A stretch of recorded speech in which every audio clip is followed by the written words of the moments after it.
അസ്സലാമലൈക്കും. റഫീഖ് രാംദലിയാണ്. ഒരു വേക്കൻസി വന്നിട്ടുണ്ട്. ദുബായ് അൽനൈൻ റോഡിലുള്ള ഒരു അറബി വീട്ടിലേക്ക് ഡ്രൈവർ വേക്കൻസി. ദുബായ് റൂട്ട് നന്നായി അറിയുന്ന ഒരാളായിരിക്കണം. ചെറിയ ഫാമിലിയാണ്. 2000 dirhams salary, room, food, visa നൽകും. പ്രത്യേകം ശ്രദ്ധിക്കുക, പെട്ടെന്ന് ജോലിയിൽ കയറാൻ പറ്റുന്ന ആളായിരിക്കണം. ഇന്ന് നിങ്ങളെ വിളിച്ചാൽ നാളെ തന്നെ ജോയിൻ ചെയ്യാൻ പറ്റുന്ന ഒരാളായിരിക്കണം.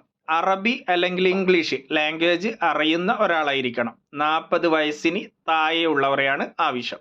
അങ്ങനെ ആരെങ്കിലും ജോലി നോക്കുന്ന ആൾ ഇപ്പം നിലവിൽ UAE-യിലുണ്ടെങ്കിൽ 05555222193 എന്ന വാട്സപ്പ് നമ്പറിൽ നിങ്ങളുടെ CV സെൻഡ് ചെയ്യുക. നിങ്ങൾ അറിവിൽ ആരെങ്കിലും അവർക്ക് ഈ വീഡിയോ ഷെയർ ചെയ്ത് കൊടുക്കുക. ഞങ്ങൾ കൊടുക്കുന്ന വേക്കൻസിക്ക് യാതൊരു വിധത്തിലുള്ള സർവീസ് ചാർജും ഇല്ല. ഈ വീഡിയോ പോസ്റ്റ് ചെയ്യുന്നത് 16/9/2024. വളരെ അർജന്റാണ്. പെട്ടെന്ന് ജോലിയിൽ കയറാൻ പറ്റുന്ന ആൾ മാത്രം CV അയക്കുക.